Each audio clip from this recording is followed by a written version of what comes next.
ఓం నమో భగవతే వాసుదేవాయ. ఓం నమ శివాయ. ఈరోజు మన వీడియోలో స్కంద పంచమి, కుమార షష్ఠి, స్కంద షష్ఠి ఈ రోజుల్లో ఇలా చేస్తే సంపదలు చేకూరుతాయి, ఎలా చేస్తే సంపదలు చేకూరుతాయి అన్నది చెప్పుకుందాం. నా యూట్యూబ్ ఛానల్ని సబ్స్క్రైబ్ చేస్తున్న అందరికీ ధన్యవాదములు. ఎవరైనా సబ్స్క్రైబ్ చేసుకోకపోతే తప్పకుండా సబ్స్క్రైబ్ చేసుకోండి. పక్కనే ఉన్న బెల్ ఐకాన్ని క్లిక్ చేయండి. నా ప్రతి వీడియో మీ దాకా చేరుతుంది. ఈరోజు స్కందుడు సుబ్రహ్మణ్య స్వామి గురించి చెప్పుకుందాం. స్కంద పంచమి, కుమార షష్ఠి, స్కంద షష్ఠి రోజుల్లో ఇలా చేస్తే సంపదలు చేకూరుతాయి. తెలుగునాట సుబ్రహ్మణ్యేశ్వర స్వామి అంటే నమ్మకం ఎక్కువ. పిల్లలు పుట్టకపోయినా, జాతకపరంగా ఎలాంటి దోషాలు ఉన్నా కూడా ఆ స్వామిని పూజిస్తే ఫలితం కనిపిస్తుందని నమ్ముతారు. ఇంతకీ ఆ సుబ్రహ్మణ్య స్వామి జన్మించింది ఎప్పుడు అంటే కుమార షష్ఠి రోజు. శివుడు ఒకసారి తీవ్రమైన ధ్యానంలో ఉన్నాడు. ఆ సమయంలో మన్మధుడు ఆయన ధ్యానానికి ఆటంకం కలిగించాడట.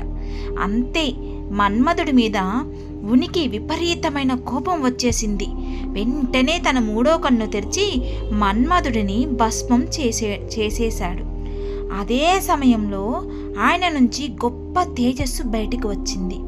ఆ తేజస్సుని అగ్నిదేవుడు కూడా భరించలేకపోయాడు. దాంతో ఆయన దాన్ని గంగానదిలో రెల్ల పొదలో మధ్య విడిచిపెట్టాడు. అలాగే ఆ తేజస్సు కుమారస్వామిగా అవతరించింది. కుమారస్వామి అవతరించింది ఆషాఢ మాసంలోని షష్ఠి తిథి నాడే. కొందరి నమ్మకం. అందుకే ఈ రోజుని కుమార షష్ఠి పేరుతో ఘనంగా నిర్వహిస్తూ ఉంటారు. కుమారస్వామి 6 ముఖాలతో అవతరించాడు కాబట్టి ఆయనను షణ్ముఖుడు అని పిలుస్తారు. అందుకే ఆయనకు షష్ఠి తిథి అంటే చాలా ఇష్టం. ఇక ఆషాఢ మాసంలో తన పుట్టినరోజైన కుమార షష్ఠి అంటే మరీ ఇష్టం. కుమార షష్ఠిని 2 రోజుల పాటు ఘనంగా చేసుకుంటారు. ముందు రోజుకి స్కంద పంచమి పిలుస్తారు. పంచమి రోజు ఉపవాసం ఉండి కుమార షష్ఠి రోజున స్వామిని పూజిస్తే మంచి ఫలితం ఉంటుంది.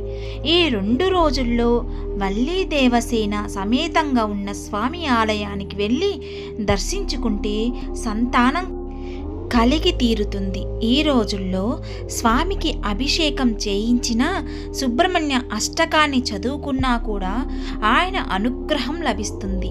వీలైతే మనకు దగ్గరలో ఉన్న నాగరాళ్ళు లేదా పుట్ట దగ్గర చిమ్మిలి ప్రసాదాన్ని ఉంచి పాలు పోసినా మంచిదే. స్కంద పంచమి, కుమార షష్ఠి రోజున ఇలా స్వామిని కనుక ఆరాధిస్తే జాతక పరంగా ఎలాంటి దోషాలున్నా తొలగిపోతాయట. సంతానం కలగాలన్నా, సంపదలు రావాలన్నా ఈరోజు స్వామిని పూజించాలి. కోర్టు లావాదేవీలలో విజయం సాధించాలన్నా, రాబో పరీక్షలలో మంచి మార్కులు రావాలన్నా స్కంద పంచమి, షష్ఠీ తిథులలో స్వామిని తలుచుకొని తీరాలి. ఆషాఢ మాసంలో వచ్చు కృత్తిక రోజు కూడా స్వామికి చాలా పర్వదినంగా చేస్తారు. ఆడి కృత్తిక రోజు స్వామివారిని దర్శించడం వలన సకల సౌభాగ్యాలు లభిస్తాయి. నాగదోషాలున్నా, ఎటువంటి దోషాలున్నా కూడా స్వామివారిని దర్శించి పూజించడం వలన అటువంటి దోషాలు తొలగి గ్రహ దోషాలు, పీడలు అన్నీ తొలగిపోతాయి. అన్నీ సకల అభిష్టలు నెరవేరుతాయి, అన్నీ సమకూరుతాయి. విన్నారుగా సుబ్రహ్మణ్య స్వామిని పూజించడం వల్ల ఎంత ఫలితం ఉంటుందో. ఈ వీడియో మీకు నచ్చినట్లయితే తప్పకుండా సబ్స్క్రైబ్ చేయండి, షేర్ చేయండి, కామెంట్ పెట్టండి. సర్వేజన సుఖినో భవంతు.